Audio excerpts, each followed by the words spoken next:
A very good evening to all brothers and sisters in the Dhamma. Today is the 16th April 2024, Tuesday class.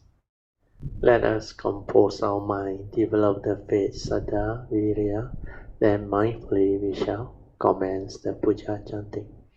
Namo 本师释迦牟尼佛，南无本师释迦牟尼佛。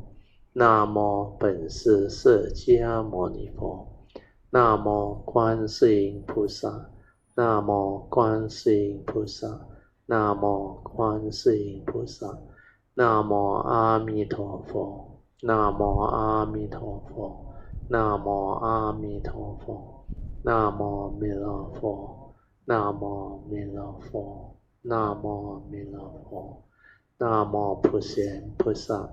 南无普贤菩萨，南无普贤菩萨，南无地藏王菩萨，南无地藏王菩萨，南无地藏王菩萨，南无佛菩萨，南无佛菩萨，南无佛菩萨。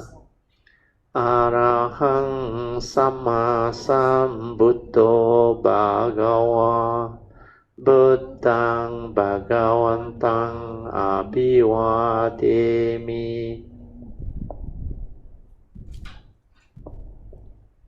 Swakato Bhagavata Dhammo Dhammaṃ Namasāmi Supatipanno Bhagavato Sāvaka Sangho Sanghang Namami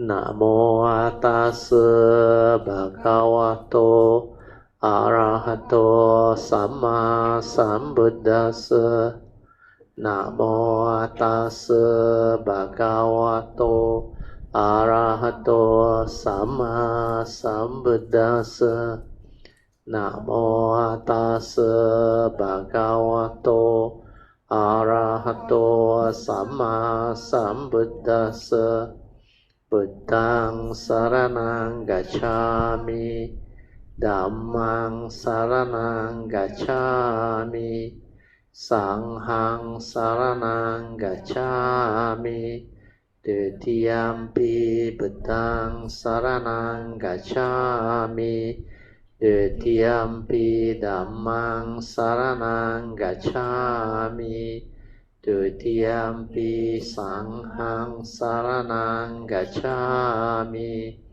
Tatiyampi Buddhaṃ Saraṇaṃ Gacchāmi Tatiyampi Dhammaṃ Saraṇaṃ Gacchāmi Tatiyampi Sanghang Saraṇaṃ Gacchāmi Panati Pata Veramani Sikkhapadang Samadhiyami Adinādana Veramani Sikkhapadang Samadhiyami Kāmesu Micchācārā Veramani Sikkhapadang Samadhiyami Musāvādā Mani Sikkhapadang Samadhiyami Surameraya Majjapamadatthana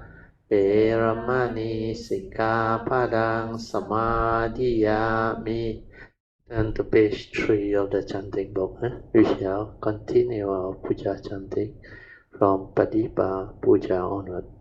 Ganna Sarapa Dittena Dippena Tamadangsina Tiloka Dipang Sambuddhang Pujayami Tamonudang Ganda Sambara Yutena Duppena Hang Sugang Hena Pujaye Pujaniyang Tang Puja Bhajana Muttamang Vanna Ganda Gunu Petang Etang Kusuma Santatin Pujayami Munindasa Siri Pada Sarorohe Pujemi Bedang Kusumena Nena Punnena Muttena Cha Hotu Mokhang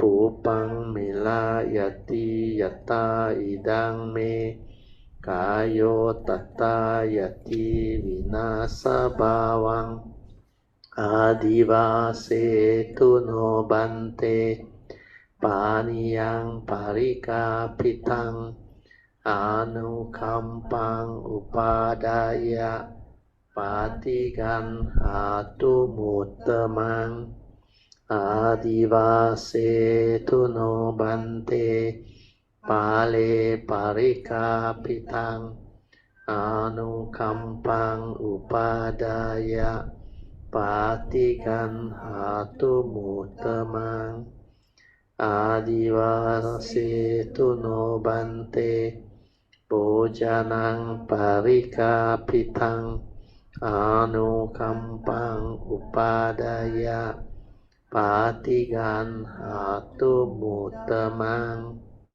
Now we shall chant the Puja aspiration based on our understanding of the significance of all these Puja offerings.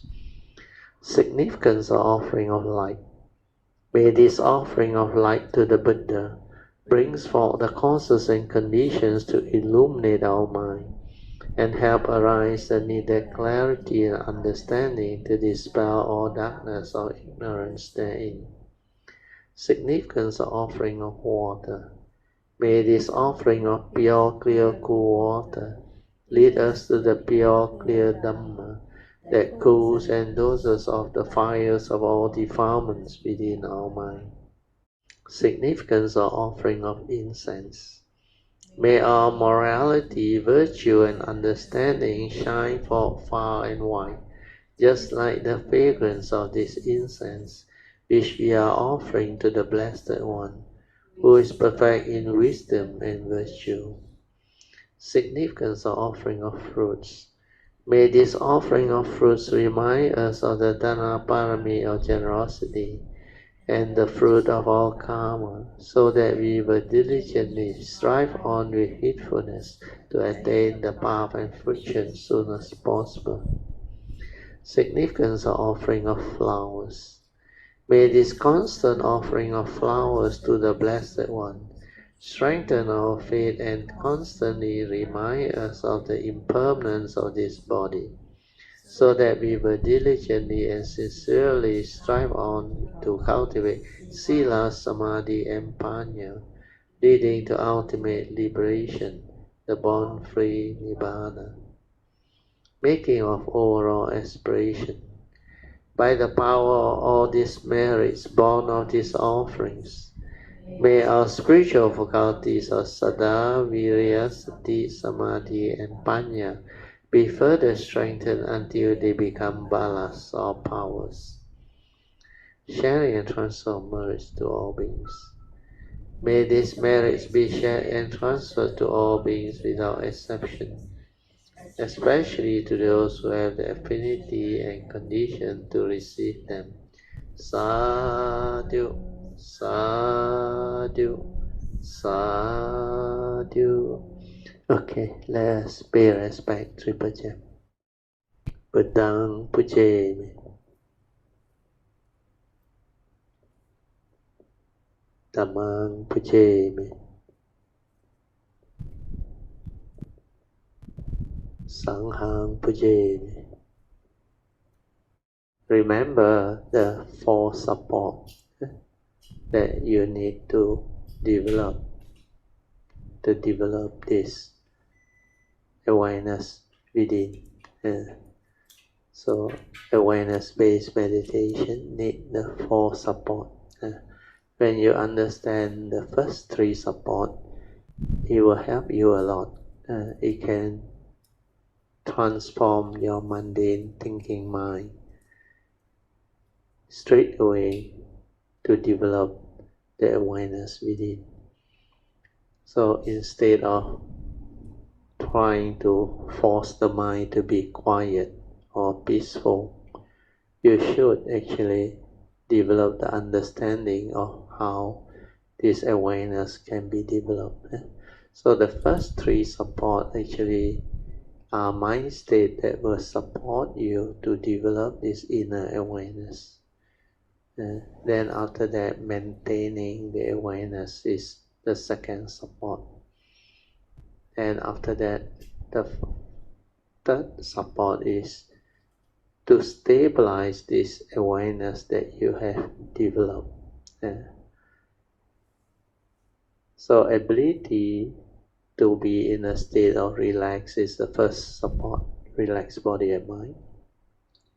Then after that, whatever arises, just aware. So maintaining awareness is very important. As a human being, we have a physical body and a consciousness trapped inside. So the physical body has the senses. Then together with the consciousness, they can trigger off consciousness upon contact of the mind at the respective sense bases. It can trigger off the respective sense of consciousness. So we will be able to develop the consciousness of seeing, hearing, smell, taste, tactile, and thought process. So this arising consciousness, whenever there is contact between the mind and the sense bases, is where we need to maintain awareness to understand what is going on within our own form and mind. So maintaining awareness is very important. Whatever arises, aware, finish. As per the Buddha's explanation, in the seeing, initially what arises is just the seeing consciousness, no one to see. So if you don't maintain awareness within, you cannot understand this statement. You cannot witness and discover the truth of this statement. Similarly, all the other senses is the same. It also applies to seeing, hearing, smell, taste, tactile, and thought process. So awareness-based meditation is to develop this ability to be aware, to observe and understand clearly what is going on within our own form and mind, thereby understanding clearly who we are, what we are, and how we function as a human being. Okay, I will let you continue with your meditation. Remember the first three support. Relax, then maintain awareness. Don't try to do anything, don't try to know. Then stabilize the awareness.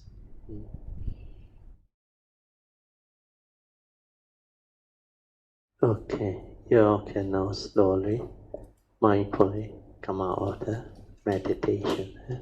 Try to maintain whatever inner peace, inner calmness, and inner awareness that you have developed for as long as you can. Okay, turn to page 6 of the chanting book. Invocation to the Devas. In this universe in their entirety, let the deities or Devas come here. Let them hear the good teachings of the King of Sages, which gives heaven and release, Nibbana. This is the time to listen to the teaching. This is the time to listen to the teaching. This is the time to listen to the teaching. Samanta Chakawalesu Atra Gachantu Devata Saddhammang Muni Rajasa Sunantu Sakemokadang Dhamma Svanan Kalo Ayang Badanta Dhamma Svanan Kalo Ayang Badanta Dhamma Svanan Kalo Ayang Badanta Namo Tassa Bhagavato Arahato Samma Sambuddhassa Namo Tassa Bhagavato Arahato Samma Sambuddhassa Namo Tassa Bhagavato Arahato Samma Sambuddhassa Iti Peso Bhagava Arahang Samma Sambuddho Vijja Charana Sampanno Sugato Lokavidu Anuttaro Purisa Dhamma Sarti Satta Deva Manusanang Buddho Bhagavati Swakato Bhagavata Dhammo Sanditiko Akaliko Ehipasiko Opanaiko Pacyatang Veditapo Vinohiti Supatipanno Bhagavato Sāvaka Sangho Ujupatipanno Bhagavato Sāvaka Sangho Nyayapatipanno Bhagavato Sāvaka Sangho Samicipatipanno Bhagavato Sāvaka Sangho Yadidang Cattari Purisa Yukani Hatta Purisa Pugala Esa Bhagavato Sāvaka Sangho Ahuneyo Pahuneyo Dakineyo Anjali Karaniyo Anuttarang Punyang Ketang Lokasati Sadhu Sadhu Sadhu. Okay, you all can be seated. Now we shall continue with our sharing. We'll be sharing from this book, The Wonderful Dhamma Lotus Flower Sutta, Volume 4, Chapter 3, a parable. This is the commentaries by Master Hsuan. Okay, we are at page 555 of this book. So, we'll continue from where we stopped. They will be well versed in all the gateways to the Dhamma. Straightforward, ingenious, and steadfast in their resolve. Bodhisattvas such as these were abound in that land. So all these great beings, the Bodhisattvas, they will be very well versed in all the gateway to the Dhamma. Gateway here means it's like a passage or Dhamma door where you can pass through. When you pass through that Dhamma door, you will understand all the teaching inside there. But after you awaken to that aspect of the Dhamma, then that Dhamma door like opens up. And it's just like you can go in. So this gateway is like the passageway into that Dhamma door. Okay, we go on to the commentaries.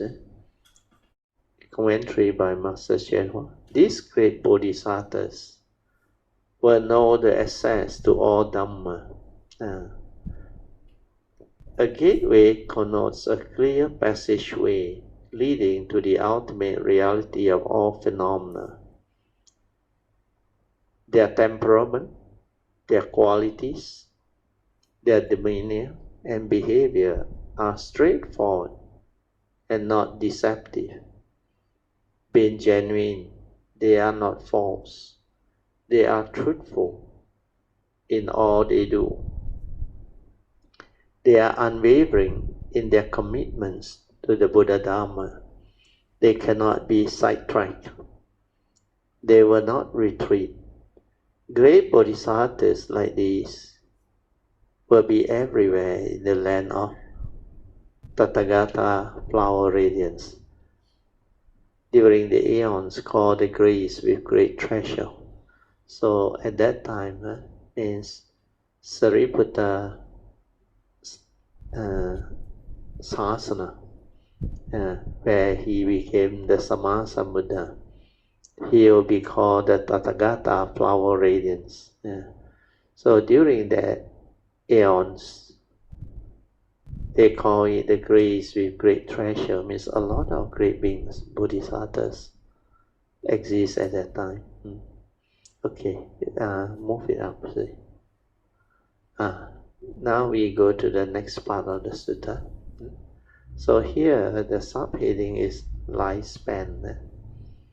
The sutta says, Sariputta, the lifespan of Buddha flower radiance will be 12 small aeons. This lifespan does not include his time as a prince prior to becoming a Buddha.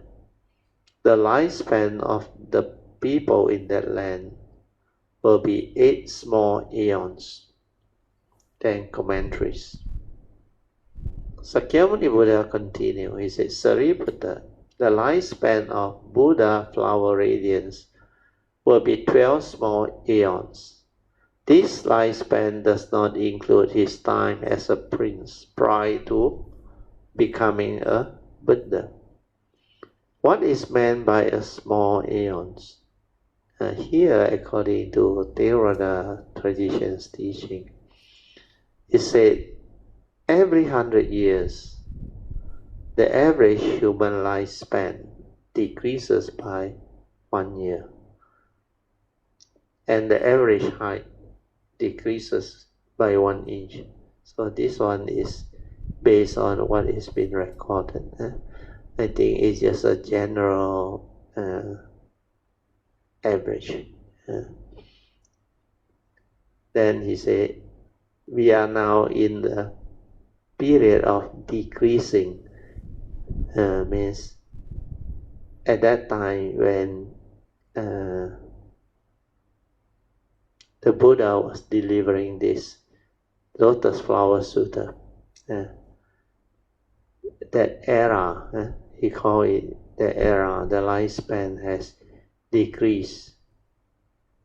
We are at the period of decrease. Until when the lifespan has decreased to 10 years, then it will start to rise again. And the time Hsuan was saying, we are now at an average lifespan of 60 to 70s.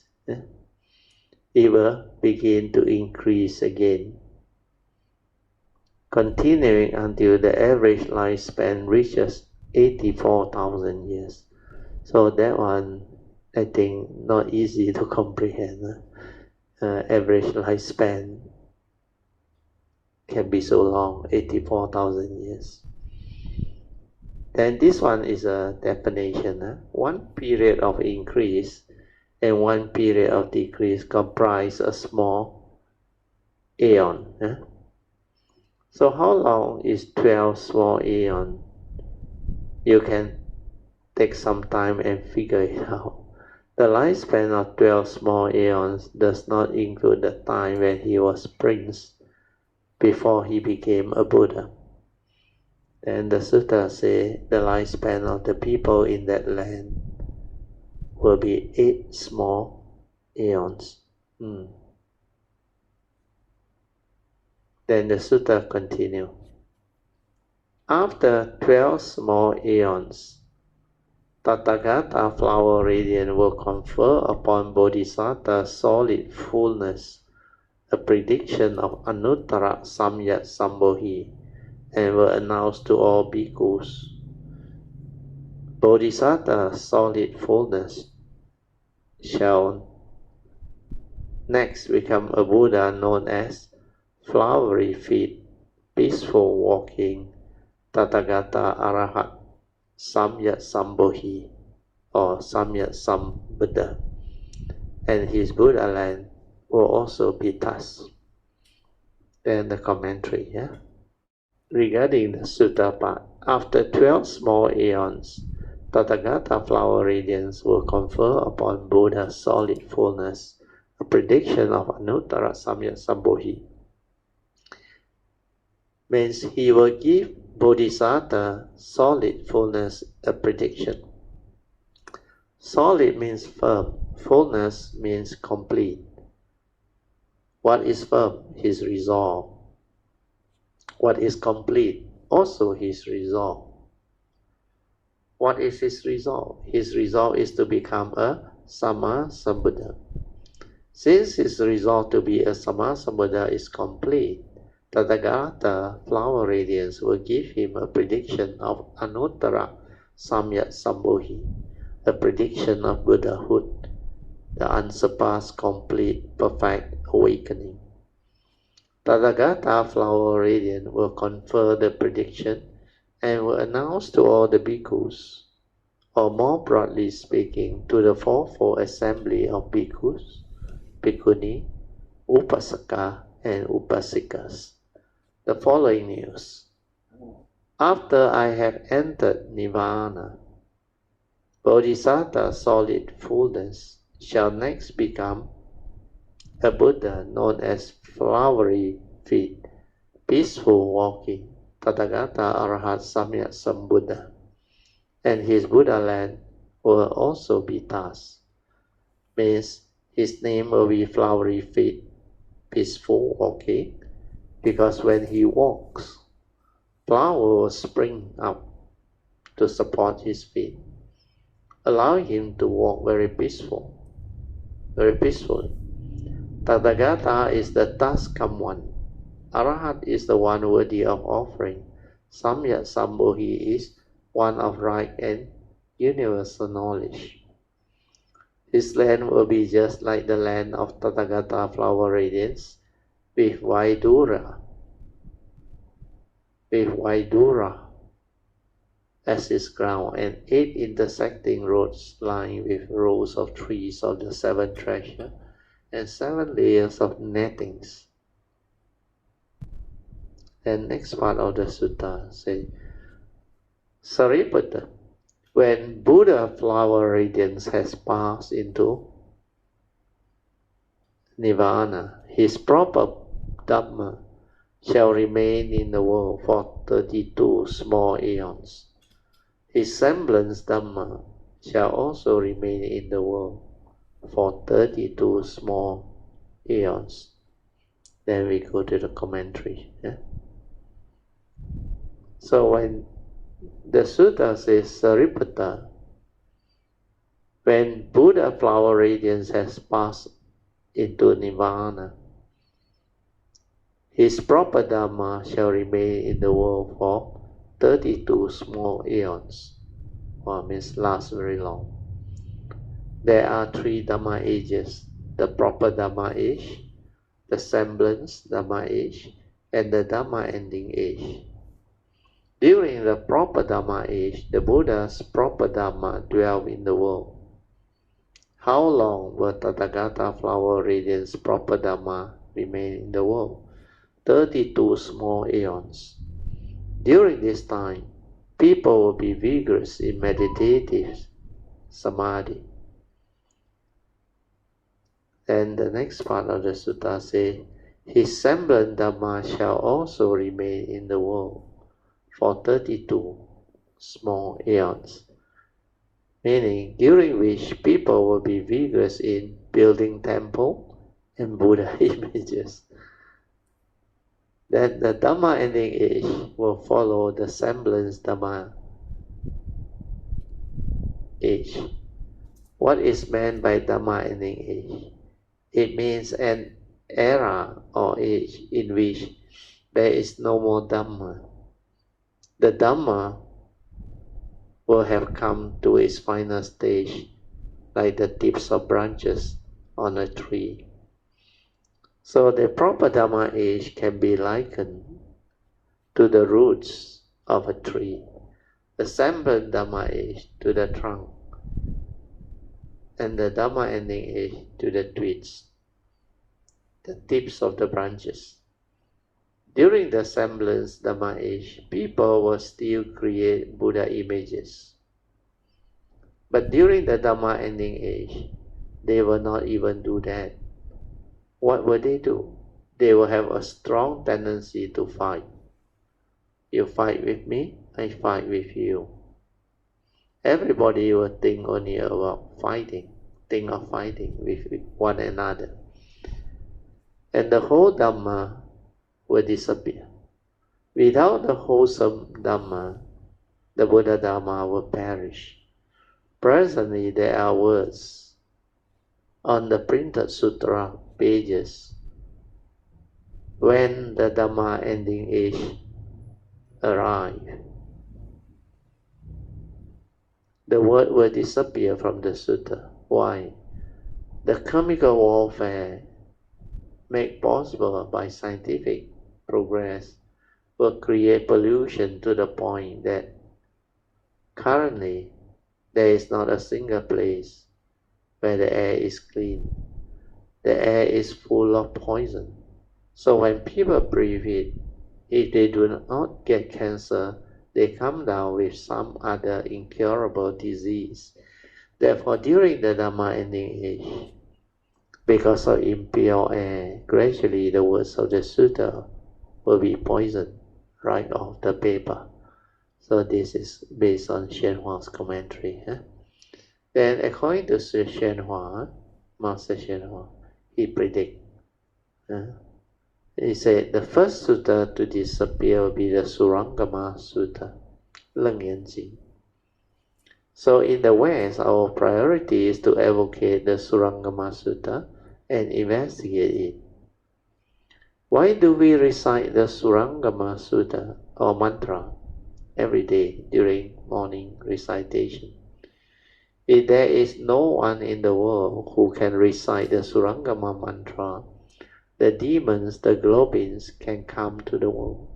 As long as there is a single person in the world who can recite the Surangama mantra, they do not dare to come into the world.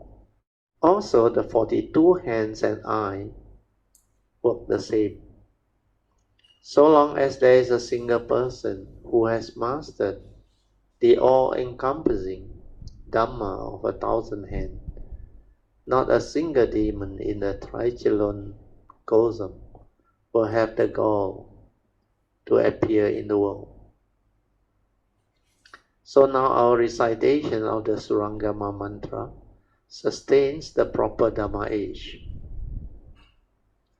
We are now turning the period that are destined to be Dhamma ending age into proper Dhamma age.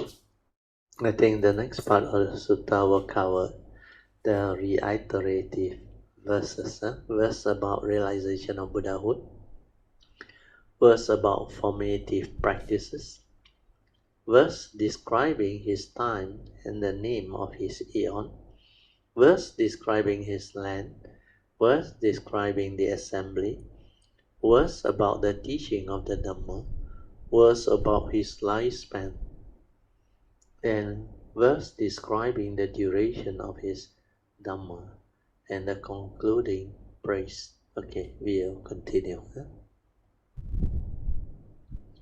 At that time, the world-honored one, wishing to restate his meaning spoke in verse.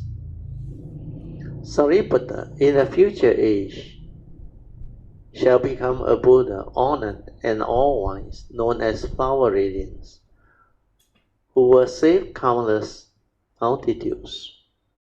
And commentary. At that time, means referring to when Sakyamuni had conferred a prediction upon Sariputta. The world-honored one, wishing to restate his meaning, spoke in verse, meaning the Buddha wanted to repeat himself in greater detail, so he spoke this verse. Sariputta, in a future age shall become a Buddha, honored and all-wise, known as flower radiance, who will save countless multitude.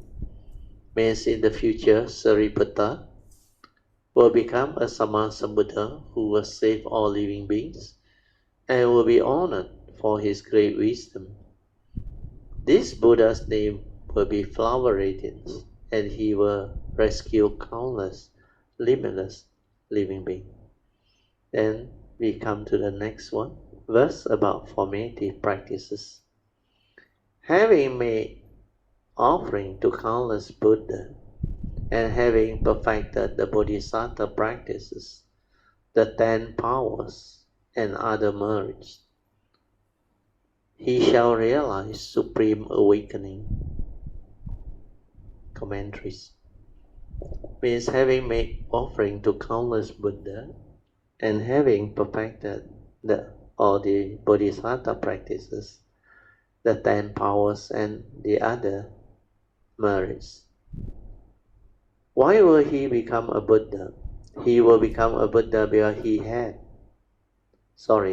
because he will have made offering to countless numbers of Buddhas, and will have practiced the 6 paramitas and the mind-right practices.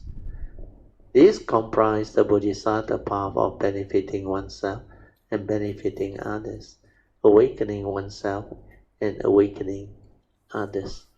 So here, I think what Master Hsuan Hua is trying to explain is, for all those who cultivate the Bodhisattva way until final realization of Sammasambuddhahood, they would have make offerings to countless Buddha. This one we saw in many parts of the suttas. Almost every of this Lotus Flower Sutta is repeated, mentioned many times. So the Bodhisattva way really is very unique. It may take very long, and you will definitely encounter a lot of Sammasambuddha. Then you will receive your prediction, then your perfection, then all of those unique perfection and qualities that you have developed will transform into your final realization of Sammasambuddhahood. Then now we move on to the 10 powers. The 10 powers are as follows. The wisdom of discerning right and wrong in every situation. So this is one of the rare wisdom that Sammasambuddha has. Then the next one is wisdom of knowing karmic result throughout the 3 periods of time. And this is also very unique. This one needs a lot of wisdom, perfection and understanding. Then the wisdom of knowing all the stages of Dhyan, transformation, liberation, and Samadhi. Number 4, the wisdom of knowing the superior and inferior potential of living beings. Number 5, the wisdom of knowing the interest and inclination of living beings. Number 6, the wisdom of knowing the condition of living beings. This one is definitely a quality that all great beings and Sammasambuddha has. The wisdom of knowing the condition. of living beings. Then number 7, the wisdom of knowing the future rebirth of all living beings. So this one, Sammasambuddha can develop the understanding.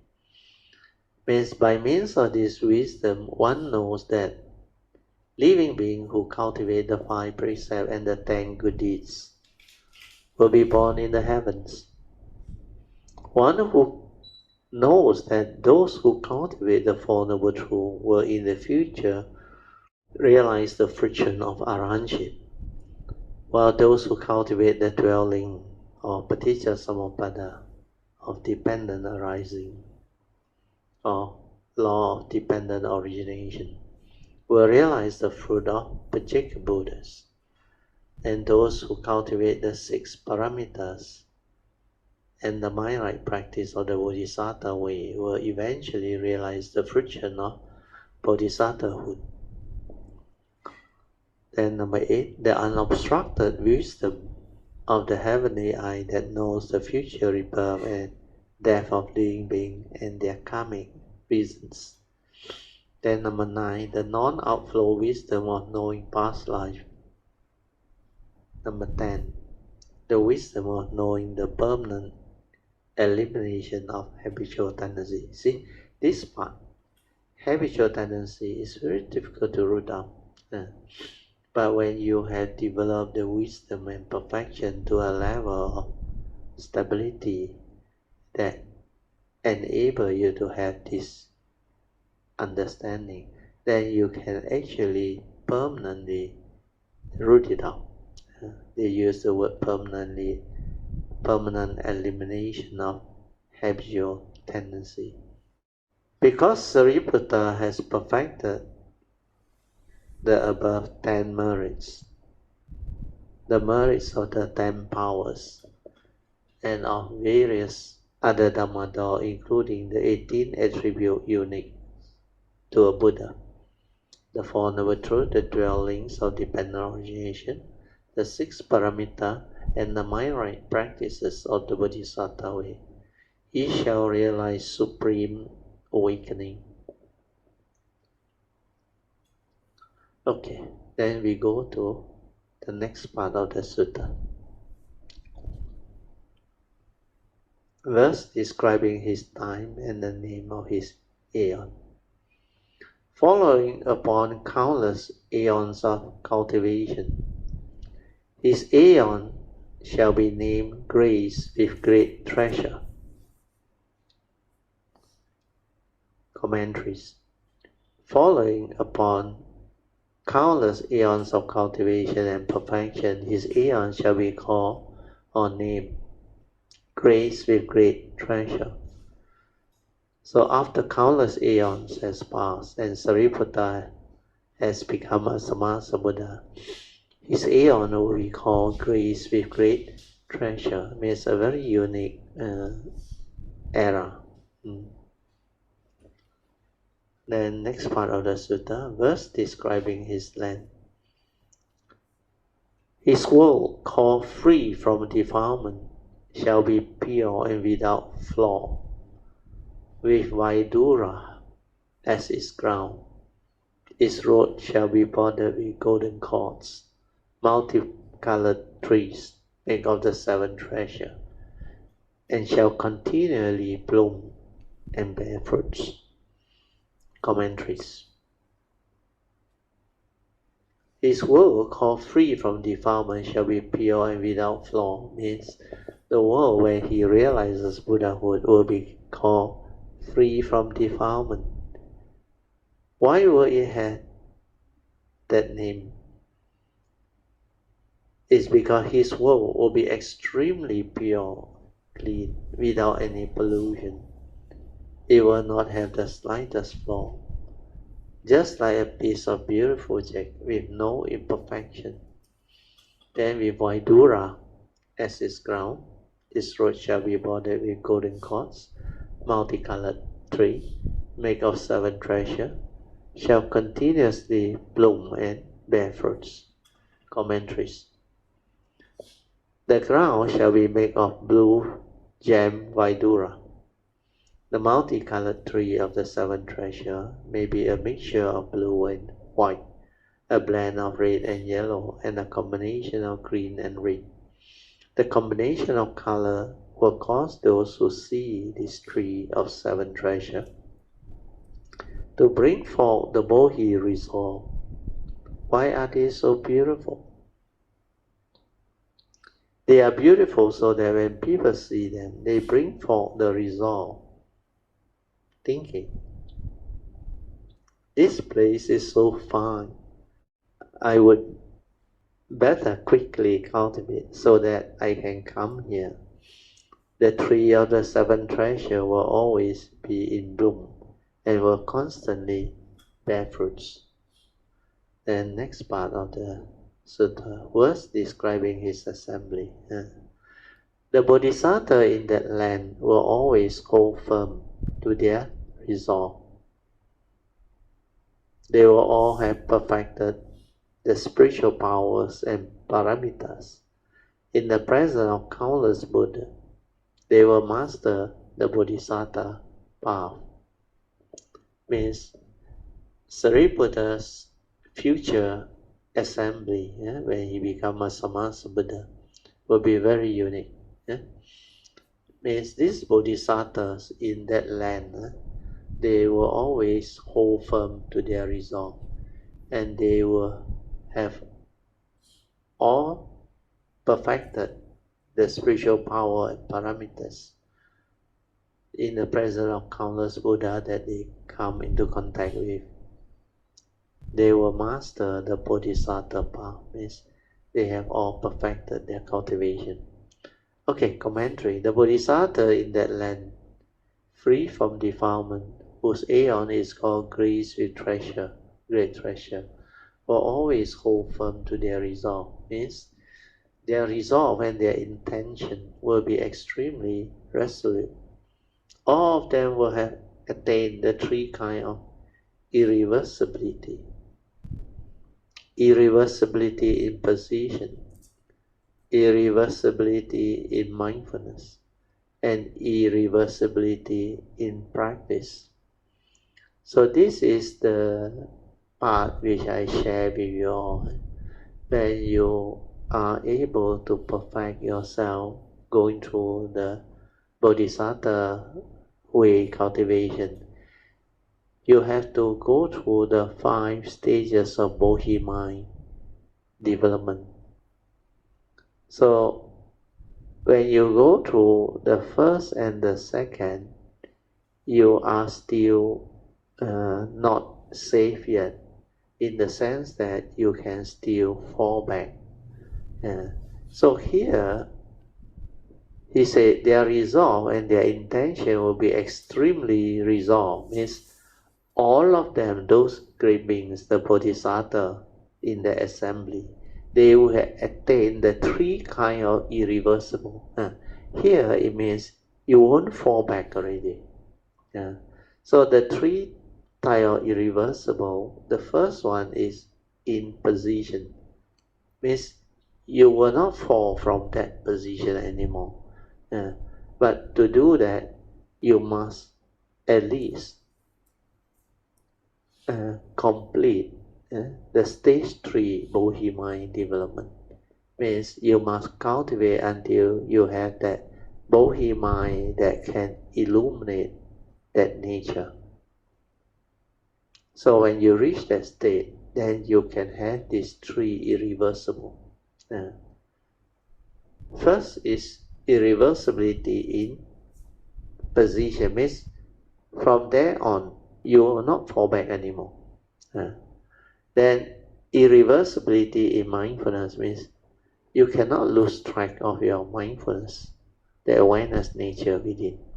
Then the last one is irreversibility in practice. Means your cultivation will go out all the way, because your spiritual nature by then would have developed a lot of understanding, perfection.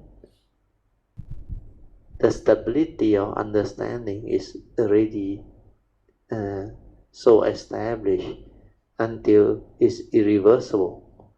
Means you cannot fall back anymore. They will all have perfected the spiritual powers and parameters. Means they will all have perfected great spiritual powers, attain the parameters, and arrive at the other shore. In the presence of countless Buddha, Sammasambuddha, they will master the Bodhisattva path. Means they will study and practice the Bodhisattva way, cultivating all the Dhamma doors of the 6 paramitas of perfection and the mind right practices. Then, verse about the teaching of the Dhamma. Great beings such as these will be transformed by Buddha flower radiance. Great beings such as these, countless, limitless, great Bodhisattva will be taught and transformed by Buddha flower radiance. The next part of the sutta say, verse 70, verse about his lifespan. That Buddha, while still a prince, shall renounce his kingdom and worldly glory, and in his last incarnation, leave home to realize Sammasambuddhahood. Buddha flower radiance shall dwell in the world for a lifespan of 12 small aeons. The people of his land shall live for 8 small aeons. Commentaries. That Buddha, while still a prince, shall renounce his kingdom and worldly glory, and in his last incarnation, leave home to realize Buddhahood. Commentaries. While Tathagata flower radiance is still a prince, destined to become a king, he will choose to renounce his right to the throne, forsaking all the wealth and honor that would have been his. In his very last life, he shall leave the home life to become a bhikkhu who will cultivate and eventually realize Buddhahood. Buddha flower radiance shall dwell in the world for a lifespan of 12 small aeons. What will be the lifespan of his people? The people of his land shall live for 8 small aeons. When that Buddha has entered Nirvana, means this one is the verse describing the duration of his Dhamma, how long the Dhamma Sasana will be. So the sutta say, when that Buddha means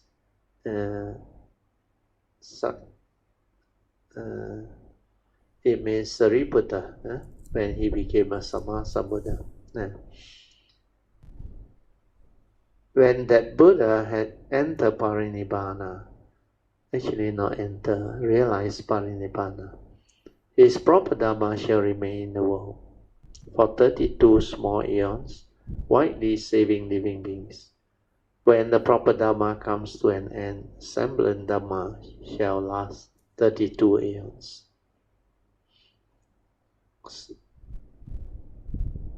That Buddha's sarira, means relic, shall be distributed far and wide, honored by God and humans everywhere. So when that Buddha here means the Tathagata flower radiance, means Sariputta in the future. Tathagata flower radiance has entered Nirvana or realized Nirvana, his proper Dhamma shall remain in the world for 32 small aeons, widely saving living beings. Means during the 32 small aeons of his proper Dhamma age, countless living beings will be saved. Then when the proper Dhamma era comes to an end, the semblance Dhamma shall last 32 aeons. That Buddha's sarira shall be distributed far and wide, honored by God and humans everywhere. Means the relics of Tathagata flower radiance will be widely distributed throughout the world, and many stupas will be built. The celestial beings and the humans in the world will make offering to the Buddha's relics, sarira, and his jewels, stupa. The next part of the sutta, concluding praise. The deed of Buddha flower radiance shall be such as this, duly perfect in that honored sage, most supreme and beyond compare. He is just you, yourself. It is fitting that we should rejoice. The Buddha continued, the deeds of Buddha flower radiance shall be such as this. In general, his action shall be as just described, duly perfect is that honored sage, most supreme and beyond compare. No one will be able to compare with that of the Buddha, a supreme sage, who is perfect in blessings and wisdom. He is just you, yourself. And just who is flower radiant Buddha? He is just you, Sariputta. In the future, you shall become Tathagata flower radiance. It is fitting that you should rejoice. You should be happy and rejoice, for in the future, you will also become Sammasambuddha. So that was when Sakyamuni Buddha gave the prediction to Sariputta. And all these are very unique prediction.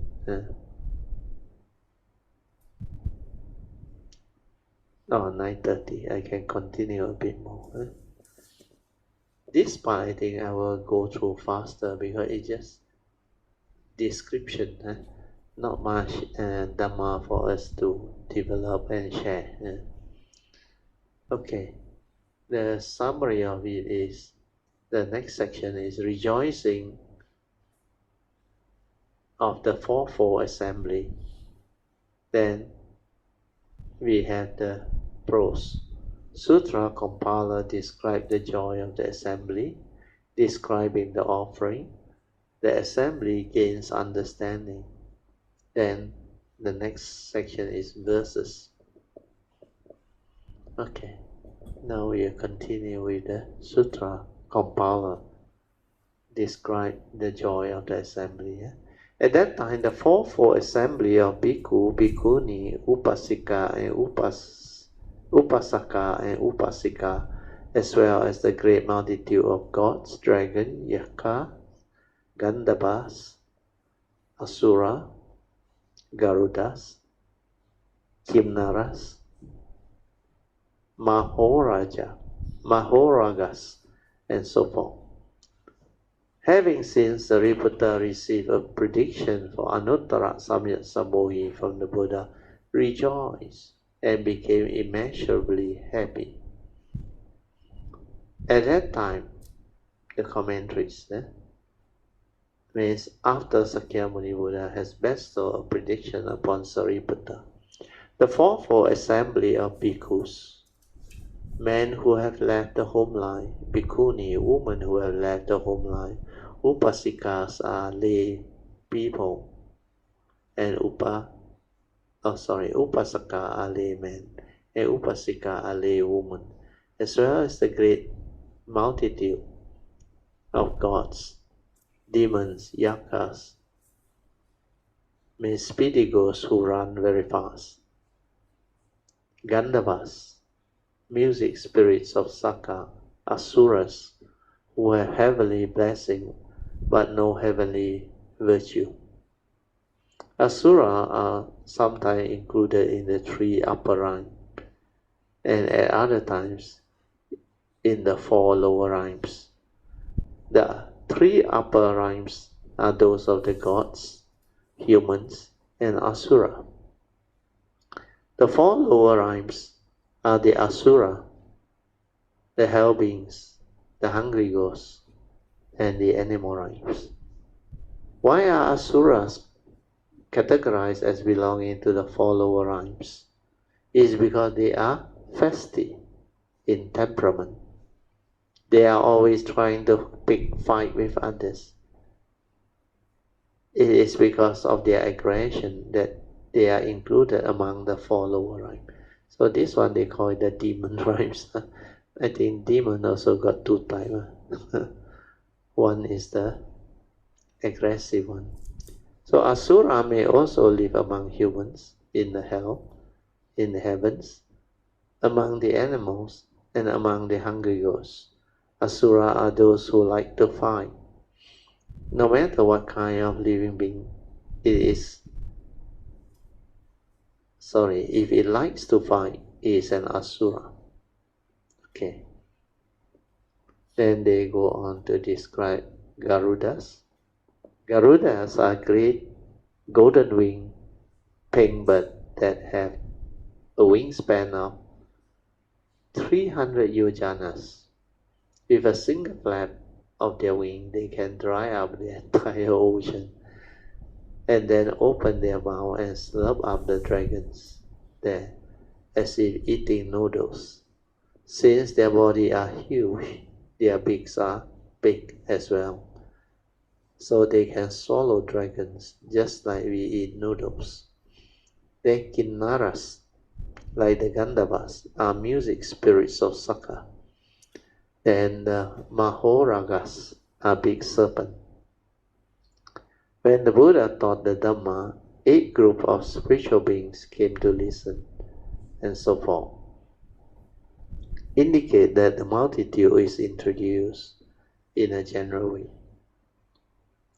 There are still many more unspecified classes of beings that are included in the 4-fold assembly as well as the 8 group of spiritual beings.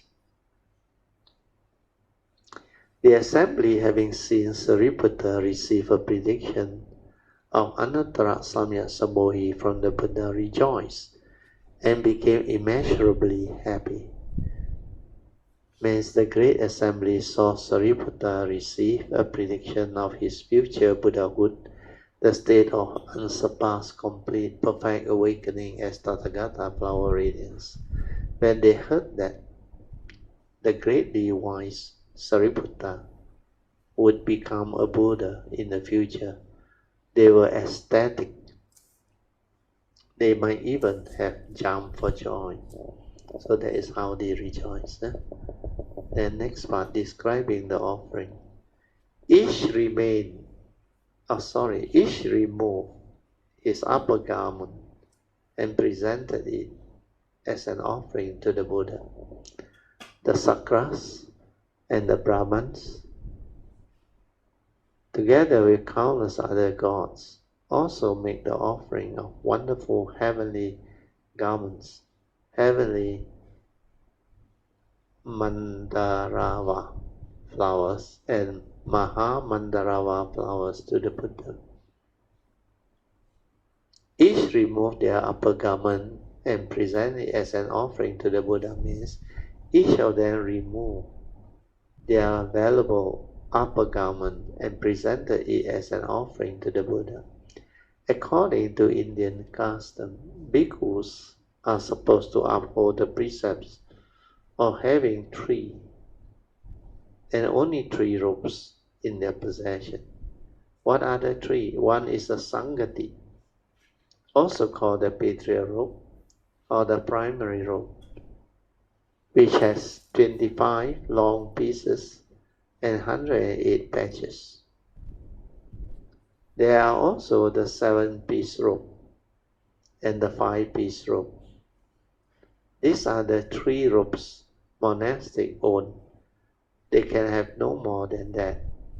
Now since they removed their robe and offered them to the Buddha, wouldn't they no longer be in possession of the 3 robes and be thereby violating a precept? Whenever monastic travel, they must bring their 3 robes with them. But if they remove their most valuable robe, the Patriarch robe, and offer it to the Buddha, does that mean they themselves no longer have it? You should not be so attached to this point. You should not have such rigid outlook.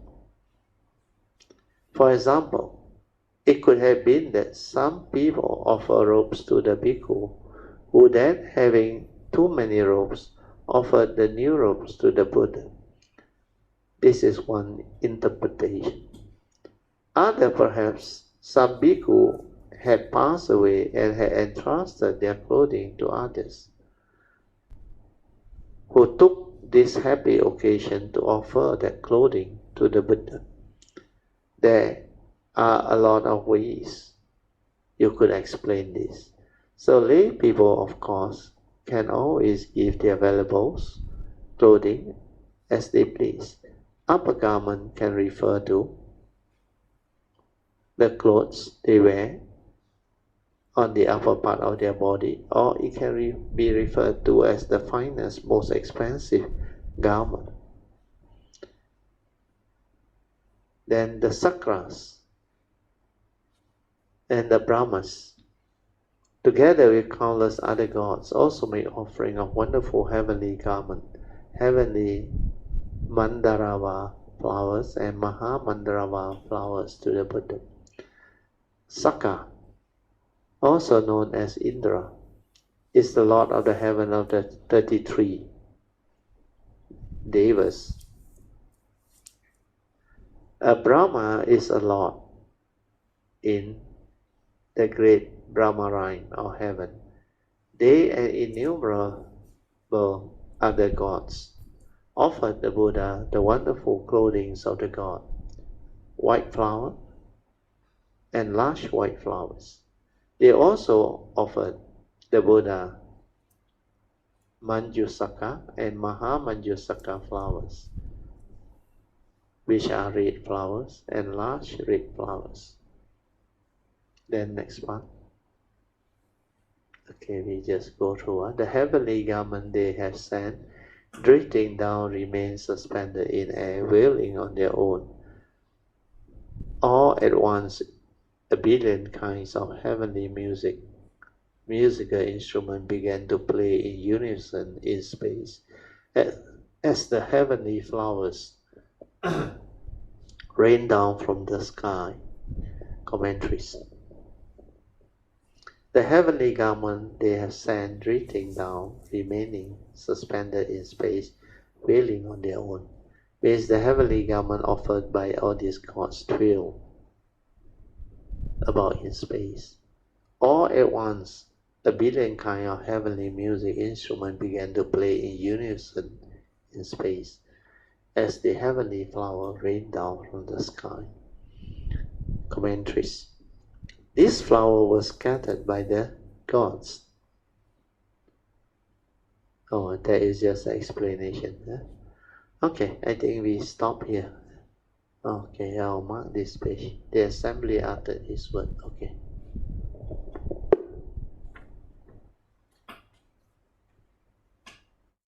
So now we come back to our second session, which is meditation reporting, followed by whatever question that you may have, or Dhamma discussion that you want to share, you can. So now you open up. Anybody wants to come in? Quah, are you there? Yes, Brother Teo, I'm Yeah, here. you want to ask any question or report your meditation? Yeah. Yeah, Good evening to you, Brother Teo, yeah, and good to all evening. Please. the brothers and sisters of the Dharma. Yeah.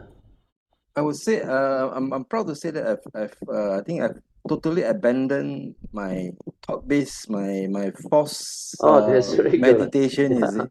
thought-based Yeah. approach to meditation. Yes. It's Yeah. wonderful because you see the difference when when I was using thought to meditate. Basically I'm using You will see force. the Is it? big difference Oh because you yes, will get yes, stuck there. Because the yes, thought, when it's active, you cannot be aware and you cannot yes, Brother develop Teo, the correct. understanding of what is going on. You only accumulate knowledge through memory, through all the so-called conditioning, belief system, and whatever conditioning that one individuals accumulate since birth until now. It can be through your family's tradition or culture. Then you go to school, your school's conditioning. Then as you grow up, you are exposed to a lot of media. They call it, in the early day, I think mostly written media like newspaper, books, magazine, then all your education. Then from there you grow up. Then you have exposure to all the various religion, the teaching, etc. And of course also belief system of our own race and culture. So all this develop the conditioning. And from there the thought become very active. And the thought is like the only instrument you have to allow you to use it to do whatever you want, including learning how to meditate and all those things. That's why it's true. everything Yes, is correct. more or less thought-based, thought-orientated. So seldom are you able to come to an understanding or a realization that beyond thought, there is another nature inside us, which is just aware, silent. That true mind, the silent mind, the tranquil, still mind. So when you don't do anything, when you just relax, maintain awareness, and let things be, then when the thinking slow down, then all of a sudden, the nature inside will experience that stillness, the tranquility, that silence. And that is the beginning of awareness-based meditation. Then from there, you continue to stabilize it, develop it. And then from there, you become different. Then from that nature, you become aware. You don't think anymore.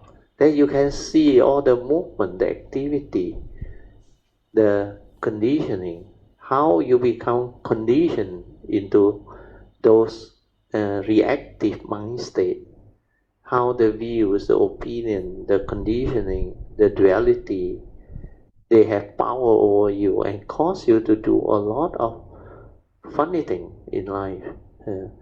That's how you stir your mind. You create reaction to sense experience. Every of this movement is based on your views, your opinion, your conditioning, your belief system. Then you realize all this happen because you hold on to all this without understanding. There is no awareness to observe, to understand what is going on in life. How you became what you are, how you suffer, how you become afflicted. All this you cannot see because you lack awareness. So when you are aware from there, within that silence, you can observe and you can come to know how come you get yourself conditioned into negativity, into suffering, misery, sorrow, lamentation. Why are you sometimes happy, sometimes unhappy, sometimes miserable? Oh, what? When you start to be aware, you see all this movement, and then you understand how the teaching comes about.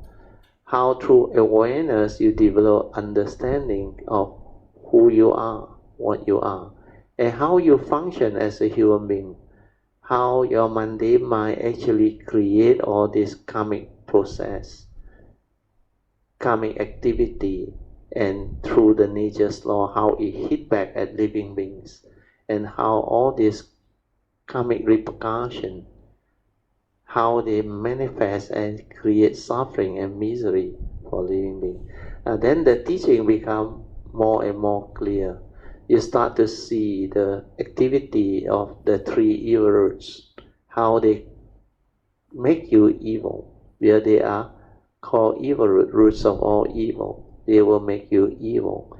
Then how it condition karmic negativity that bring about your karmic downfall and all those things. So this is the beauty of awareness-based meditation. When you are mindful and aware without thought, you can see, you can observe, you can understand all this. Then you have this, what we call clarity in front of you. You are not lost in thought. You are not preoccupied with all your thinking, activity, your emotion, your sadness, your sorrow, your lamentation. So all this, they are no longer inside your awareness nature. Your awareness nature don't have words, don't have concept, don't have thought, don't have emotion, nothing. It's just that pure clarity, awareness. And through the awareness, you develop wisdom, understanding. You can insight into phenomena and awaken.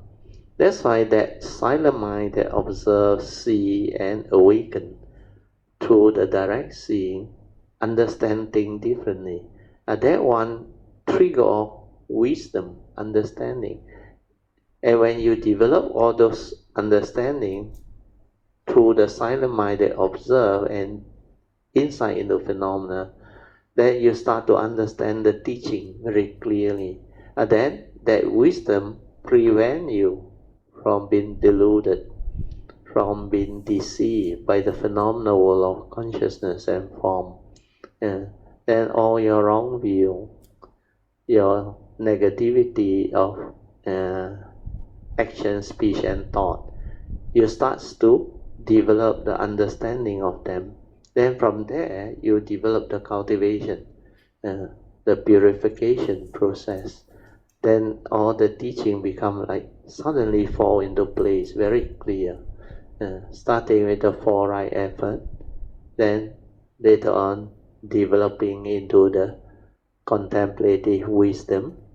Then the third turning is the meditative wisdom. So the three types of wisdom, first turning, second turning, third turning, they will arise. We call it under the Theravada tradition, Suttamaya Panya. That one is through hearing, listening. But nowadays you can include reading. Then second one is when you reflect, contemplate, and inquire into what has been shared. Then it triggers another type of understanding or wisdom that we call Chintamaya Panya. Means understanding or wisdom born of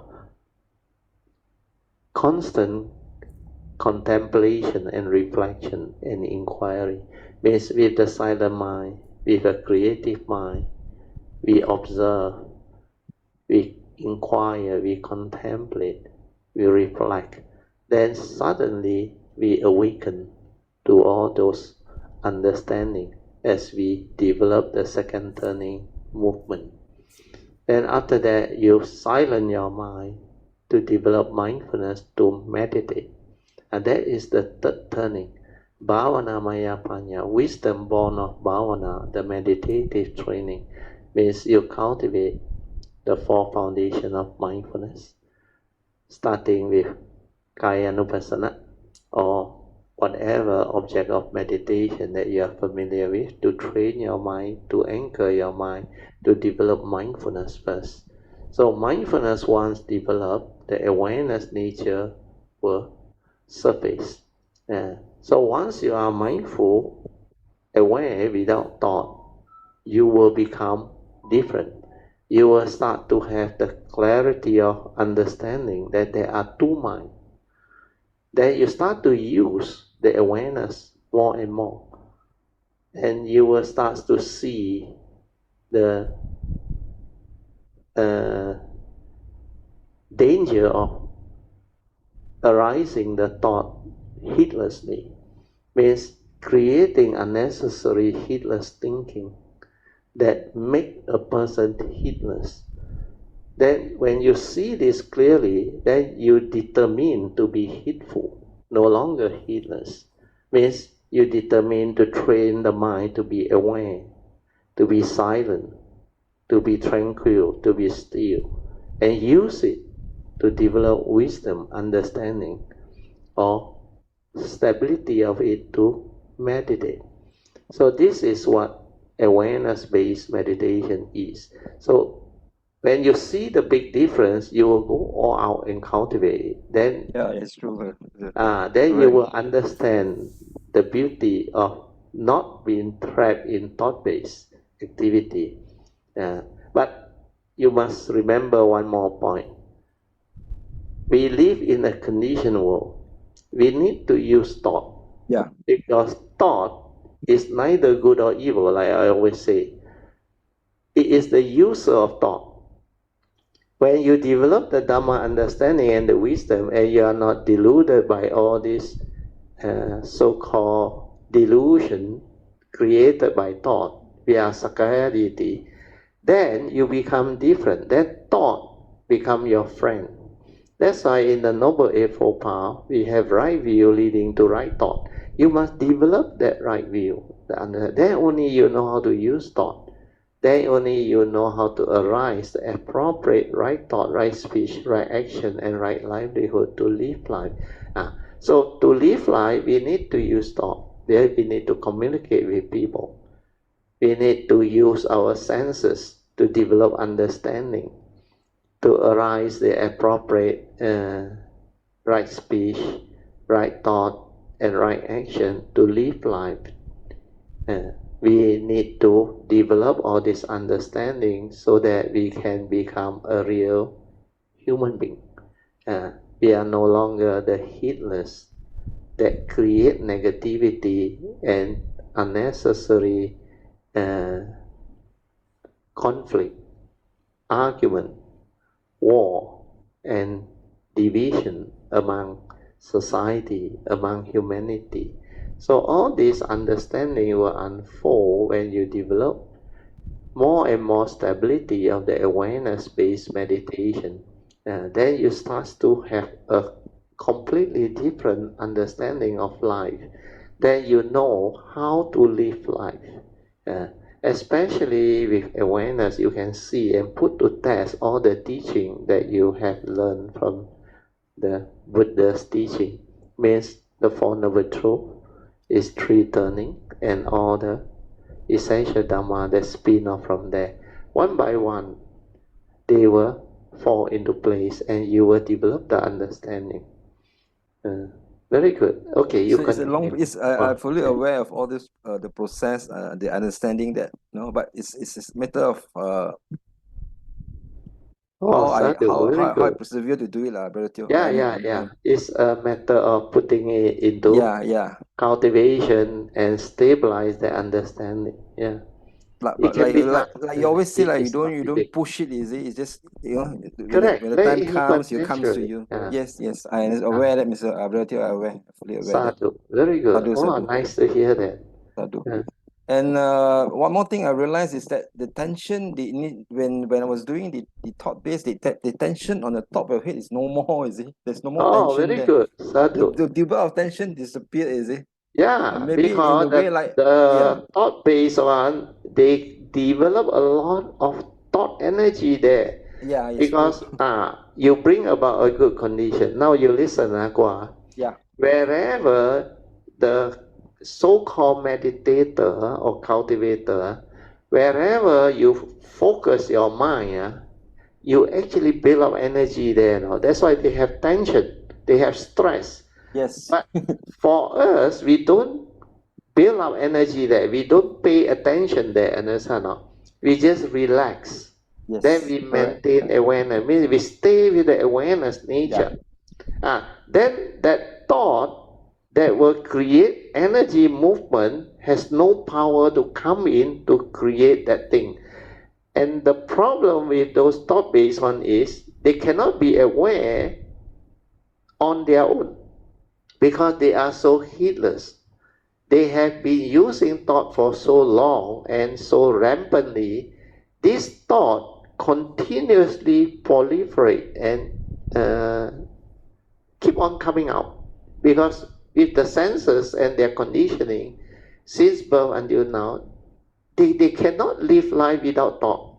So thought keep on manifesting, and they are so preoccupied with the thinking, the reaction from the emotion, all those things, so much so they get themselves entangled.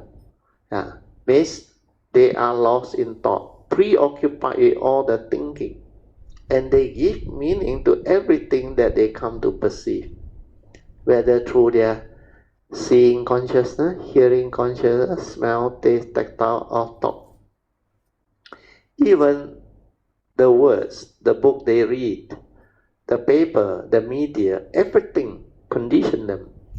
So they are throughout the day too busy thinking about life, planning about life, worrying about life, so much so they never live life. So because of that, they drain a lot of their energy through thought. That's why thought-based meditation, they need to do something to prevent the thinking. So what they do is they come out with method, technique, and object of meditation to anchor the mind. So they fix the mind. Then they focus, they concentrate, and force the mind not to think. So they kill everything at one point. So this one become one-pointedness. So one-pointedness means all their thought energy, they drive into that object of meditation, and they concentrate on it. That's why the energy will build up, keep on building up. That's why they will have stress, headache. Yeah, it's true. And a lot of other problems. Those who do the rising, falling one, they develop gastric and all those things. Then sometimes they don't know how to manage the energy. They use it to build up the what they call Tantian and all those things. But if you know how to make use of it for healing or what, I mean, there's a separate matter. That's why Qigong people, they make use of it for healing and all those things. But to develop wisdom, meditation, you cannot use all the Qi and the energy. That one is for health purpose. It's a separate matter. But to develop meditative understanding, you need awareness. And awareness is not dangerous. Awareness is a very beautiful nature inside each and every one of us. And when you are with the awareness, you have that nature's energy that can allow you to understand things. Well, this is wisdom energy, not thought-based energy. The awareness got no thought on, no words, no duality. It's just an awareness nature, tranquil and still.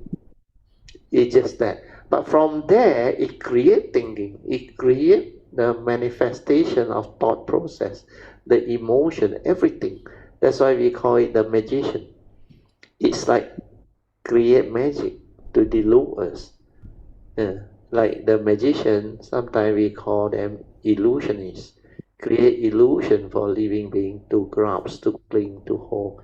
So most living being or human being, they cannot understand all the real. They lack mindfulness to see the manifestation.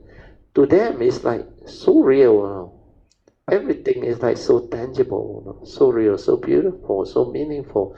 That's why they keep on holding to it, clinging on to it, grasping onto it, and accumulate them, and try to own them, possess them.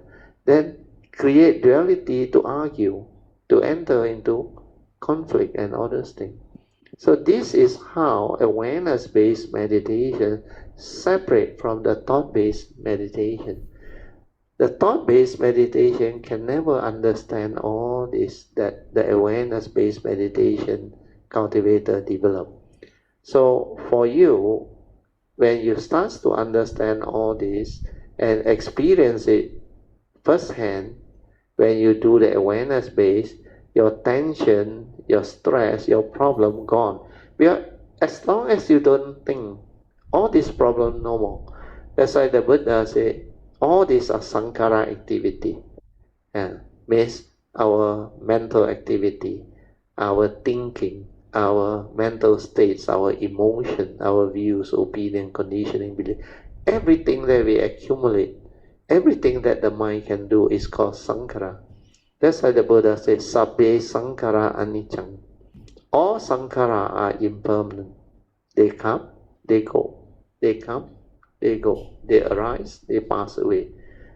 And because they are impermanent, they will lead to suffering. Because you cannot see the universal characteristics. You think they are meaningful. they serve a purpose and all those things. That's why Sabbe Sankhara Dukkham is the second stanza that the Buddha always expressed. First, he said, all sankhara, they are impermanent, no reality, not what you think. You hold on to it, one thing's your way, you suffer. Because this sankhara activity, they follow nature's law, the law of karma, the law of dependent origination, the law of truth, Dhamma. You cannot understand, you want things your way, you suffer. That's why he said, Sabbe Sankhara Anichang. After that, Sabbe Sankhara Dukkhang. All sankhara lead to suffering, misery, affliction. So, without sankhara, you become beautiful. Then the third one is the best. Sabbe Dhamma Anatta. Dhamma means whether it's the condition or the unconditioned, it is also anatta. Anatta means not a permanent, unchanging entity, or sometimes they call it non-self, not you, or I call it empty nature or existence. If it's not a permanent, unchanging entity, you cannot say this is me, this is I, therefore all this can be mine. No way. So all this understanding, when you are aware and mindful, you will see sankhara actually, without the wisdom, before you have the Dhamma understanding, you don't know how to use thought. And all thought become deluded thought. And because of that, it will lead to suffering. And you must see the non-self nature, the empty nature, the impermanent nature. So these three universal characteristics of all phenomena, when you are mindful and aware, you can insight into it, you can awaken to it. They are all like that. Every phenomena, whether mental, physical, or nature's phenomena, they exhibit the same characteristic, including all our sankhara activity, our thinking, our emotion, our mind states, our mental intention, our mental states, and all those things. That's why they are dependent, originating, condition, arising, cause of no. They come and they go, no reality. So mindfulness is the only instrument that can allow us to observe, see, and understand, and awaken, and free our mind from all this delusion, sakkayaditthi, self-delusion, and thought activity that leads to all the affliction, the suffering, the misery. So seeing all this is very important. Then now you will start to understand why whenever people use thought, energy will build up there. So if they focus on the breath, the energy will build up there. If they focus at the forehead, the energy will build up there. If they focus at the heart, the dantian, the energy will build up there. So without the awareness, they don't know how to relax into it. They will try to do all the concentration, the absorption, the focusing, the concentration. So all this will create more and more trouble for them. The energy build up, they cannot deal with it. Very good. Quah, you continue. It's true what you're saying, Brother Teo. Because previously, I think you just focus, you force yourself, you down your mind, you see. Yes, you down your mind and repetitively they focus. And blurry, you just enter into the meditative, you so-called meditative state, you see. Correct. Now sometimes it's different. They say you actually enter into a trance. Now with awareness, I think I see it as something direct. I can see that I'm entering into a meditative state, you see. Correct. Sadhu, very good. And I'm not sure whether it's what you call as sati or what, because when you enter there, there's nothing to see, nothing. no thoughts. Be quiet still.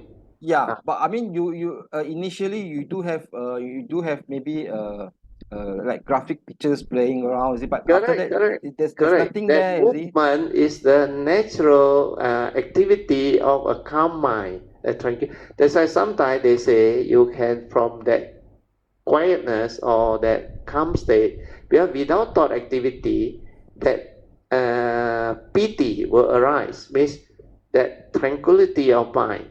Actually, it's before tranquility of mind. We call it piti.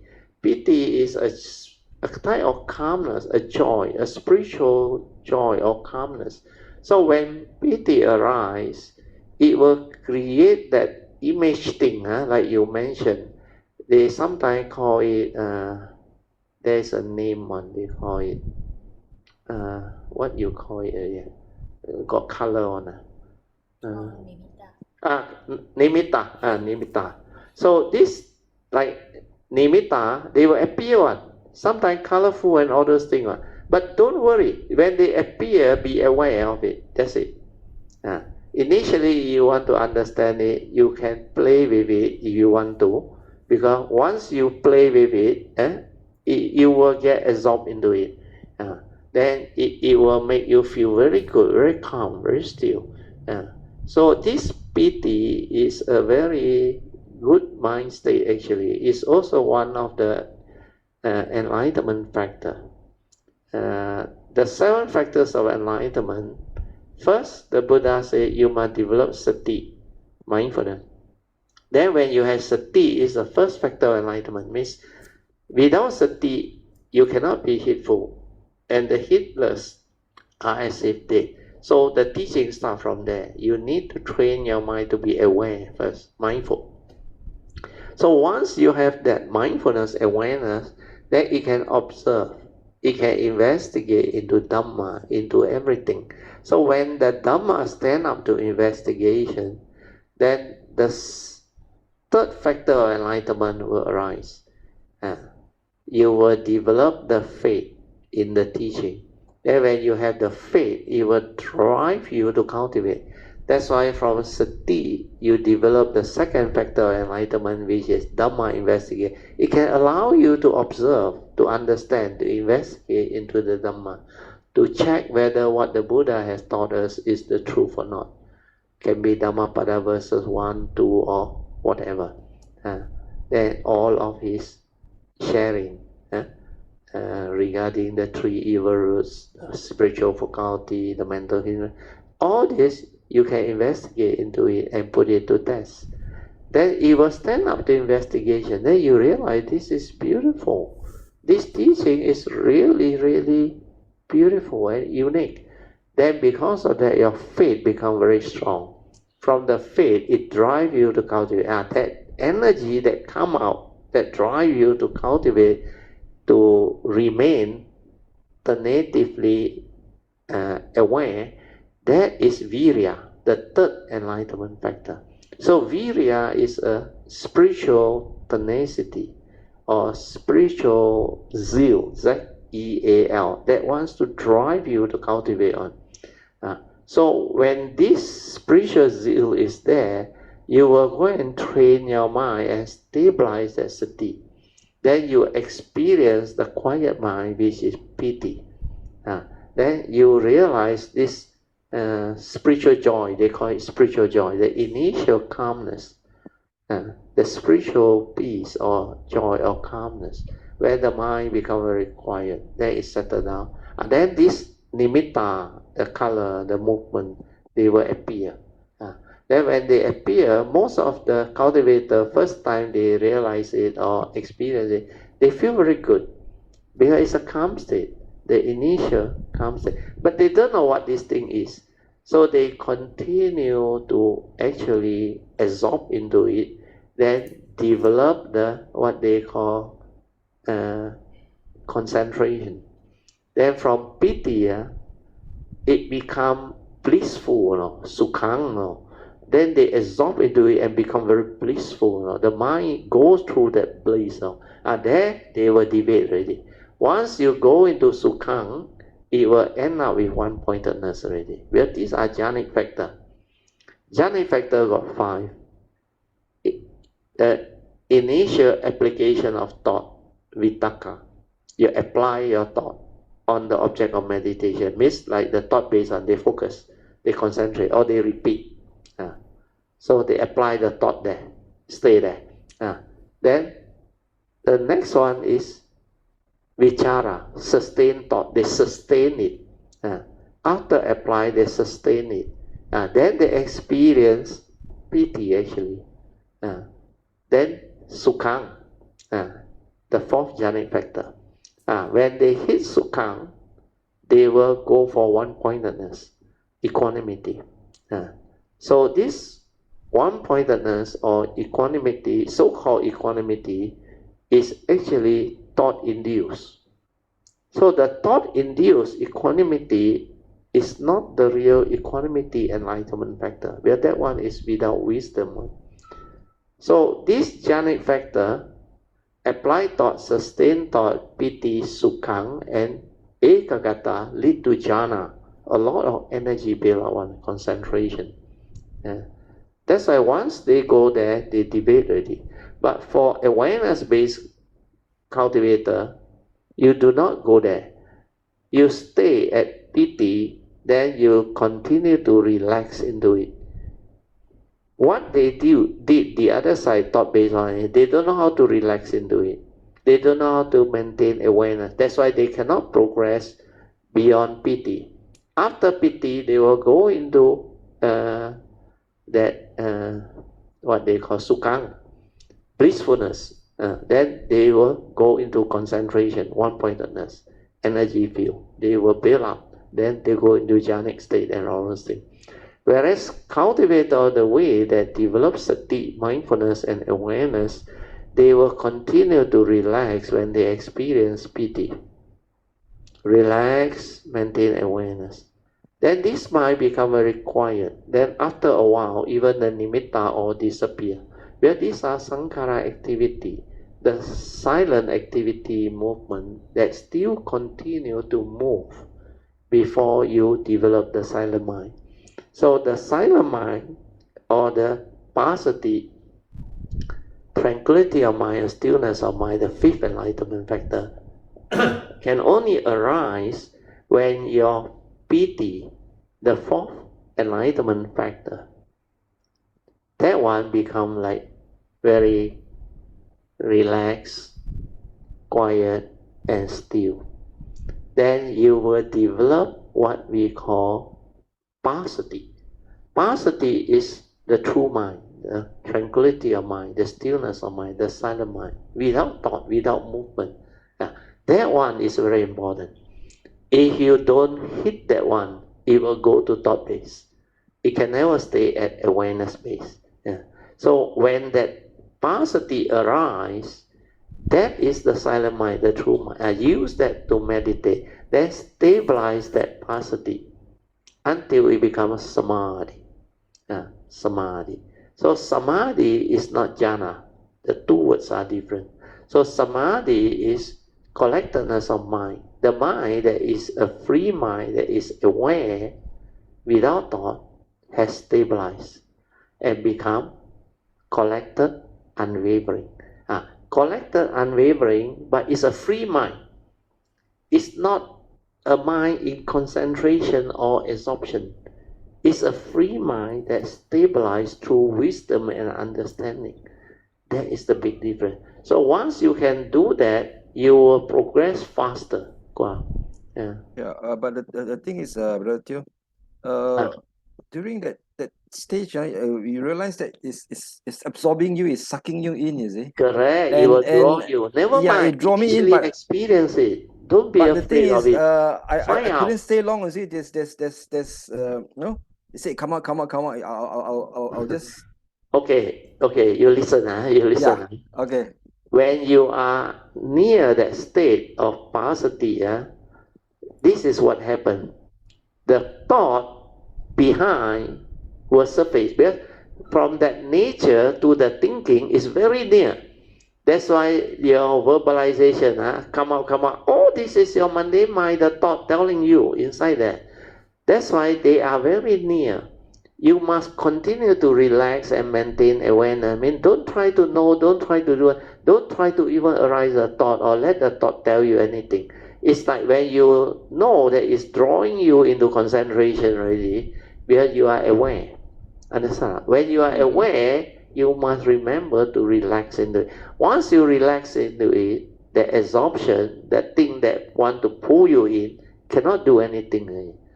You just stay with it, relax. Then the awareness nature will make it into a free mind again, without concentration, without anything. But initially, don't worry, go into the absorption for a while. Feel the bliss. You can feel the bliss, feel it, experience it. It's really very, very, what I should say, I also don't know how to describe to you. That word blissfulness is really true. It's so blissful, you know. That, it's like, it's not only joy, you know, but it really blissful, you know. Until sometimes they use the word like tingling sensation or all this. It's really blissful. But experience it enough, then come out of it. Okay. So that you understand what this is. But the key thing to remember is awareness-based meditation and thought-based, they are very near to each other. Because from that nature, the passaddhi, thought arises, understand? Even before you go into passaddhi, at piti, the thought also still there. The thought will keep on telling you story, verbalize, and a lot of thought movement is still active there. But when you can continuously relax, maintain awareness and stabilize it, then it becomes very quiet, very still. Let that stillness settle down and stabilize into samadhi. From passaddhi is a free mind without thought. That one very important. That passaddhi, tranquility, stillness of mind, silent mind without thought, means there is no conditioning, nothing. You are not holding on to anything. No method, no object of meditation, no focusing or concentration, nothing. The mind is just in a state of relaxed quietness. Maintain awareness means stay with the awareness nature, become very quiet, very still. Let it stabilize. Once that one stabilizes, you will progress very fast. You will understand what I share and what I say. All will become very clear. So remember to relax and maintain awareness until the piti arises. Piti, when it arises, until that passaddhi arises. When the passaddhi arises, is tranquility of mind, stillness of mind, without thought. It's a free mind that is completely without thought, but it's just away. But most people, when they hit that one, I remember, the thought will come in very fast. What is this? How come like that? Because you want to know. That's why I say, don't try to know.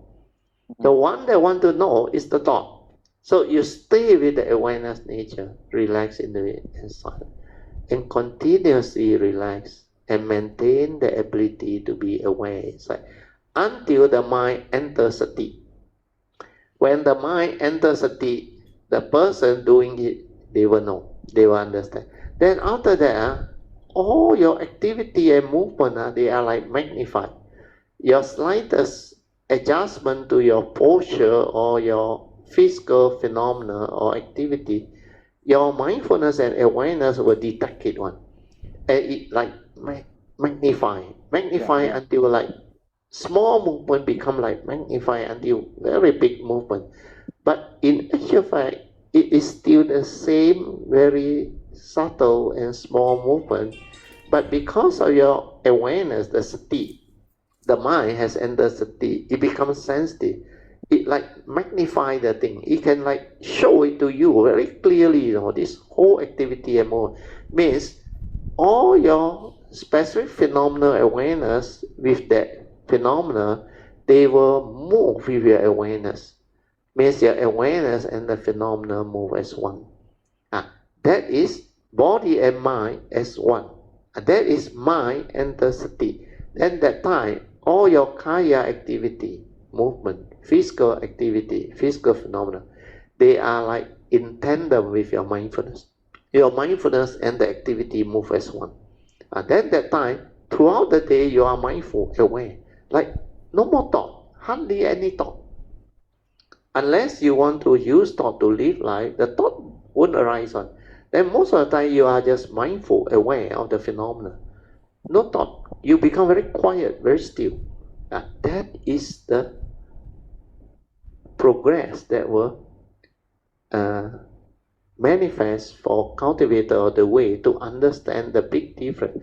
When you are mindful, aware, and heedful, there is no thought. And you are so calm, so still, so tranquil, and there is clarity. Then for the first time in your life, you can see a lot of things. You can observe a lot of nature's activity and movement with the silent mind. It's just aware. We call it specific phenomena awareness. Then later on, when you are good at it, then when you go in and develop this awareness-based meditation, you can silence your mind completely and don't do anything. Then that mind will become aware inside without a center. Means there is no specific phenomena for it to be aware. It is just that oneness nature. Your awareness has become one with your so-called true mind, silent mind. Then you merge into that oneness. And when you are in that state, I use a new term to describe it. Means you are in the state of awareness without a center. Means it's no longer specific phenomena awareness, understand? This one is the pure awareness nature without a center. Without a center means it is not even with any phenomena. Then that one will merge into the oneness nature. Then your nature like manifests and you are like with that nature, the entire oneness nature. And during that time, you become very different. You will come to know very clearly. Inside that nature is not a being. It cannot come out and live life. When you are with that nature, how should I describe it? You will know there is no being inside one. And like, there is nothing one. You cannot describe anything, but there is no word, nothing. So, sometimes I have to use word to describe it. Like you will understand that you are nothing, you are nobody. But that thing is not a thing. Understand? But I have to use word to describe it. The awareness that is with the oneness is actually that nature, your pure awareness nature, the oneness nature. Then during that time, that awareness, like very distant activity or sound or what, in outer space or whatever, if you want to know, you can know. Because the awareness is able to be aware. And very, very far and very distant phenomena. If your awareness nature wants to understand, it can understand. That's why it has that power. But when you are inside that state, normally for the first time, you will experience it very clearly on. Then when you come out of it, you become very different. You will develop clear understanding that there is nobody inside there. He know you, he know me. And that pure nature is a nature, it's not a being. It cannot come out and live life. And there is a nature within. And this is the one that actually come out from our source. We call it the primordial mind. Means originally it was already there. But when we take birth through the form and mind, as a human being or a living being, is the same. Once you take birth, what happens is the karmic process, the karmic nature will condition a form and mind for us to come. So like this segment of my life, you are called Brother Teo, and you are Brother Quah. This is your form and mind. This is not you, understand? But this is karmically conditional for us to come. And this is a vehicle and tool for us to come and live life and develop all this whatever so-called karmic going through the karmic process and all those things, and developing the understanding, the cultivation, live life or whatever, everything about existence is this form and mind. And this form and mind is subject to karma. So you will know, but within that form and mind inside there is a nature that comes with the karmic process one. And that nature you need to meditate with the awareness nature to locate it, to have a glimpse of it. Then when you stabilize it, when you can locate it, then the gateway will surface. Then from the gateway, you will know how to actually assess that nature. Then that nature, once you assess it, you will understand it very clearly. It's so different. It is beyond thought, beyond mind, completely different. So hopefully with this explanation, slowly develop the faith and train your mind as per what you have been doing, so that you can stabilize this inner awareness until it becomes passaddhi, tranquility, stillness of mind, the silent mind. Just stay there. Yeah. Thank you, Brother. Then let the mind enter sati. Then you will understand, you will progress. A lot of things will happen. Very good. Sadhu. Sadhu. All this understanding to be realized, Brother. Thank you very much. Good. Okay, Sadhu, so let us rejoice. Sadhu. Okay, we better end. We are 10:37 already. Wow, very fast. Thank you so much, Brother Quah, for creating the condition. Okay, let us share merit.